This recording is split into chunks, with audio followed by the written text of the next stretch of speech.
La radio es mía, con Mónica Solís. De 3 hermanos, el más grande se fue por la vereda a descubrir y a fundar. Y para nunca equivocarse o errar, iba despierto y bien atento a cuánto iba a pisar.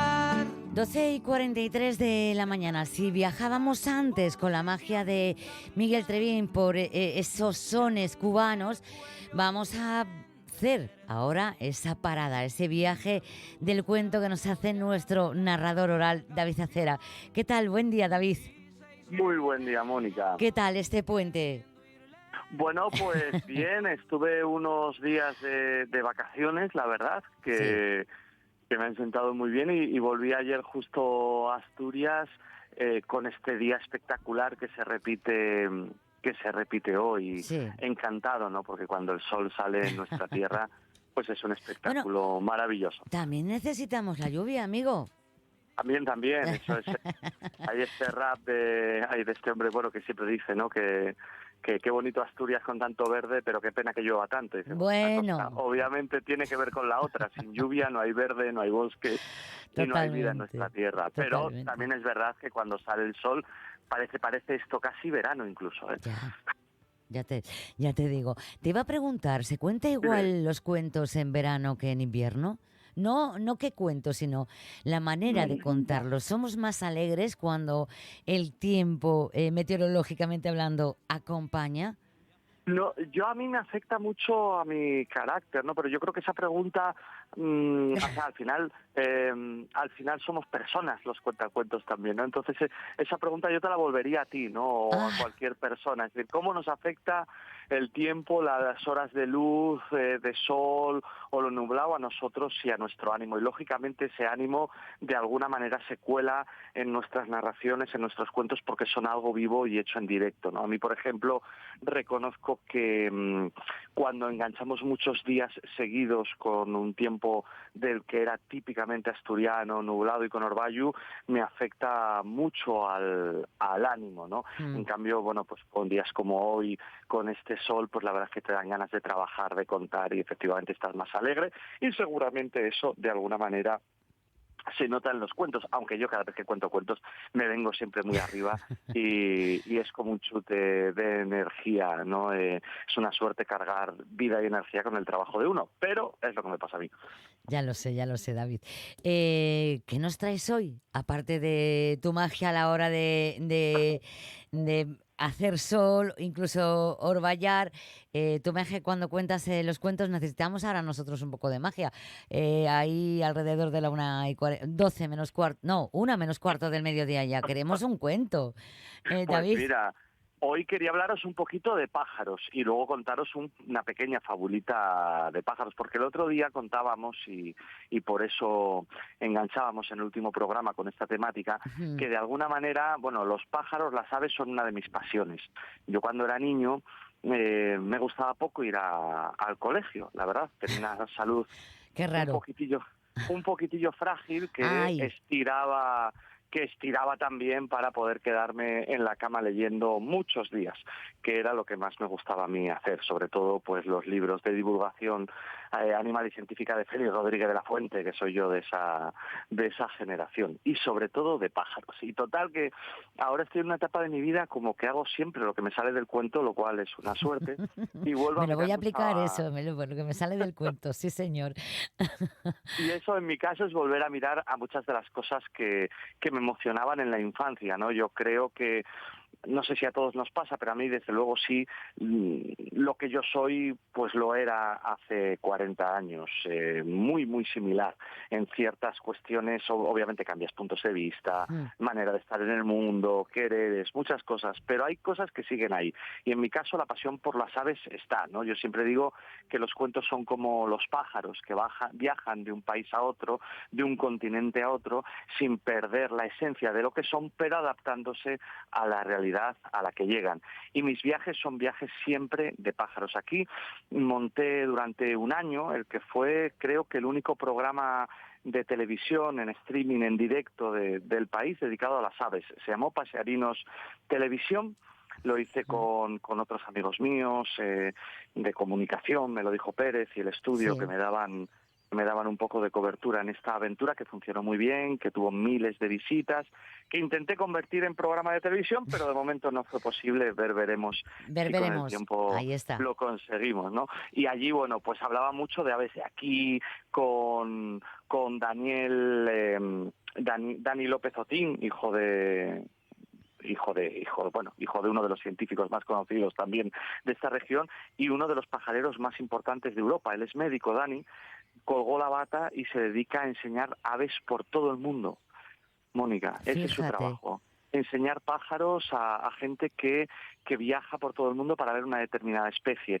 En ese programa habíamos anunciado incluso, gracias a Dani, el descubrimiento de una nueva especie para España, una especie de mochuelo en los Pirineos que nunca se había visto en nuestro país.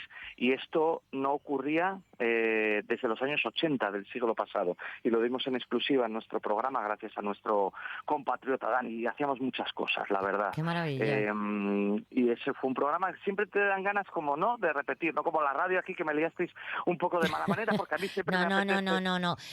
Obligado nunca, ¿eh? A lo mejor liado No, eso sí. es verdad. ¿Eh? Es verdad, no, de buena manera. De buena manera, con cariño. No podías faltar. Claro que no, y porque siempre a uno le apetece volver a hacer cosas que ya ha hecho, pero la vida pues no da para todo. Y en mis viajes, Sí.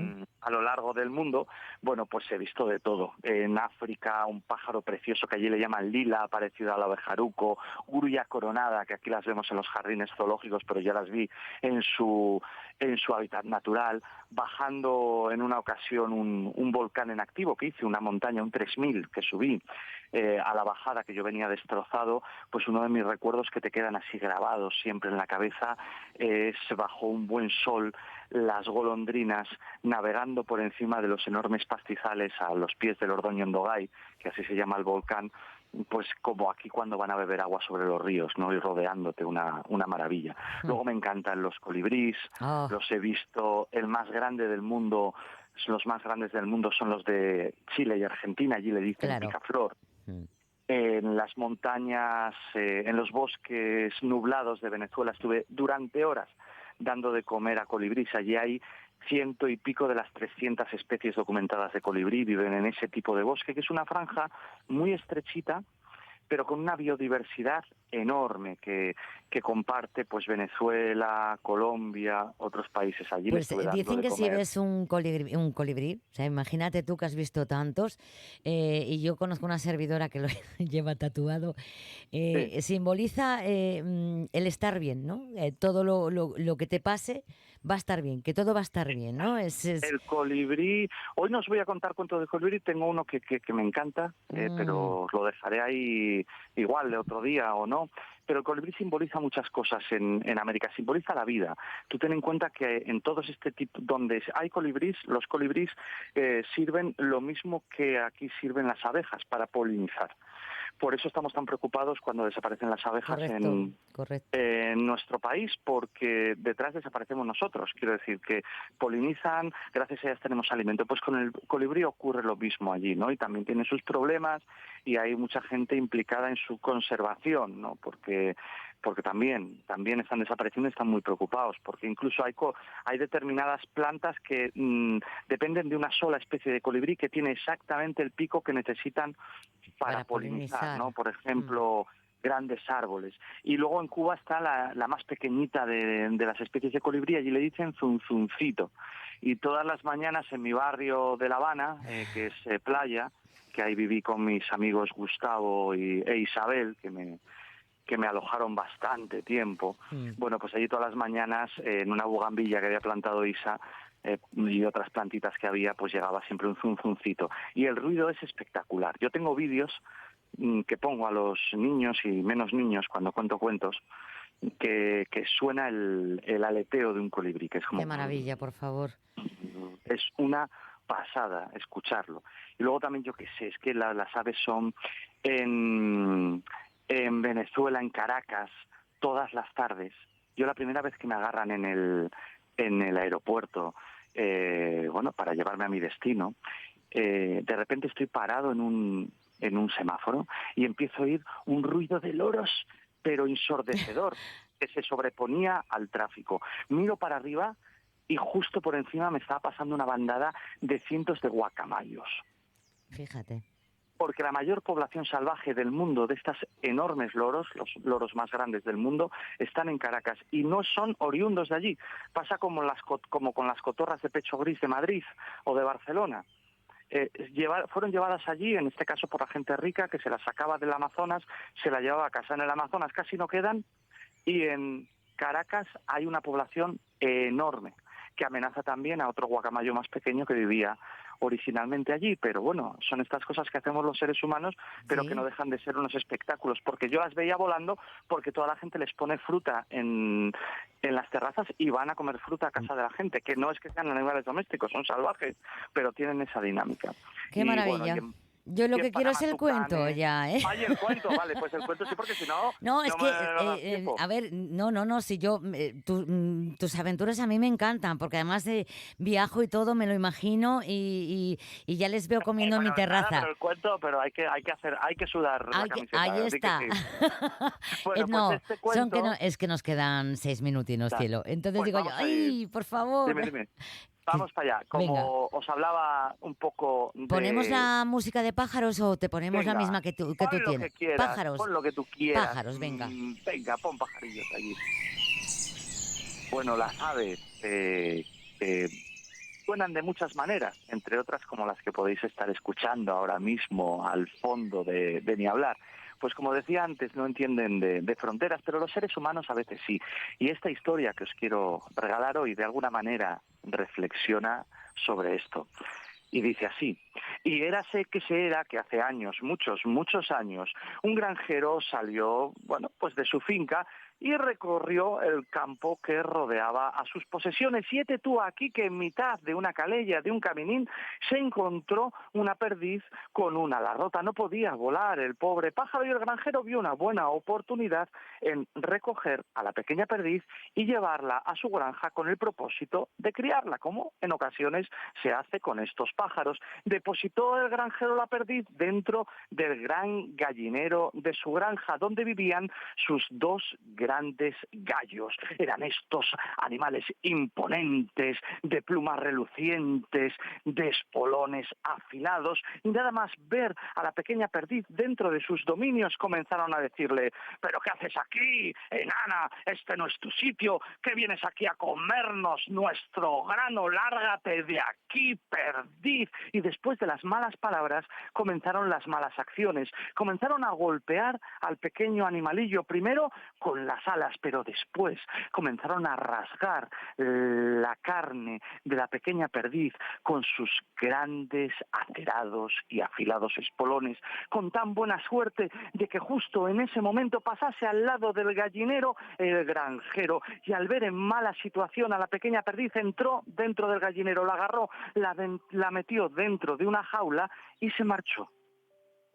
La jaula quedó dentro del gallinero y la perdiz se dolió toda la noche por el ala rota y las heridas infringidas por los grandes gallos, pero al final de la noche, pudo conciliar el sueño, cerró los ojos y se durmió para abrirlos al poco con el primer rayo de sol. Abrió los ojos, miró a través de la pequeña jaula hacia el gallinero y descubrió con horror cómo los dos enormes gallos yacían muertos, uno enfrente del otro, en mitad de un enorme charco de sangre. Y la pequeña perdiz pensó que, después de todo, ella no parecía ser el principal problema de aquel gallinero. Colorín colorado, esta fábula se ha acabado. Oh, oh, Bueno, las fábulas, los animales, ya. las fábulas ya sabéis, son estos pequeños cuentos que protagonizan animales, pero que siempre hablan de nosotros, ¿no? Que Sí. muchas veces nos dejan algún consejo para quien lo quiera escuchar. Y en un mundo que cada vez se hace más pequeño y cada vez se hace más entremezclado, creo que haríamos bien en escuchar historias como estas y en sacar alguna conclusión de ellas. No lo sé, digo yo. Vale, ¿y cuál es la conclusión? Dila tú. Pues no lo sé. Para mí, Sí, para ti, claro. para mí que muchas veces en nuestros países echamos la culpa a la inmigración, a los homosexuales, a las mujeres, Correcto. a nuestros vecinos, a Hmm. cualquier persona que consideremos que esté o a nuestra altura o por debajo de nosotros, para no mirar hacia arriba y ver dónde están los verdaderos problemas que sufrimos todos y todas como sociedad. Eso sí me lo preguntas a mí. Si se lo preguntas a otro, al final esto es un cuento. Claro. Entonces cada uno sacará su conclusión. La mía como ciudadano cuentero es esta que te digo. La tuya no lo sé, Mónica, tú dirás. Sí, bueno, estoy prácticamente de acuerdo contigo, que hay que mirarse un poco a nuestro ombligo, ¿no? Hay que darse cuenta que también nosotros formamos parte de una sociedad en la que a lo mejor el bien existe porque nosotros también hacemos por ello. ¿No te parece? Pues me parece maravillosísimo. Pues como ves, de una misma historia pueden salir conclusiones diferentes y eso es lo bueno que tienen los cuentos, ¿no? Por eso son tan poderosos, por eso nos llevan acompañando tanto tiempo y por eso en plena época pues digital, tecnológica, algo tan analógico como el cuento vuelve a cobrar tanta fuerza, porque los necesitamos para vivir y para entender el mundo y cada uno pues eso va a sacar de una misma historia distintas conclusiones acorde a sus puntos de vista, a cómo le toca emocionalmente esa historia en un momento determinado, ¿no? La conclusión tuya me parece bella también y además coincido con ella plenamente. David Acera, tú sí que eres bello. Gracias, Mónica. Nuestro amigo cuentacuentos, porque es una palabra preciosa y te emplazamos para la próxima semana. Gracias por estar con nosotros. Un placer. Un placer y nos vemos el jueves con más historias y más cuentos. Un besazo, Mónica. Chao. Su corta visión.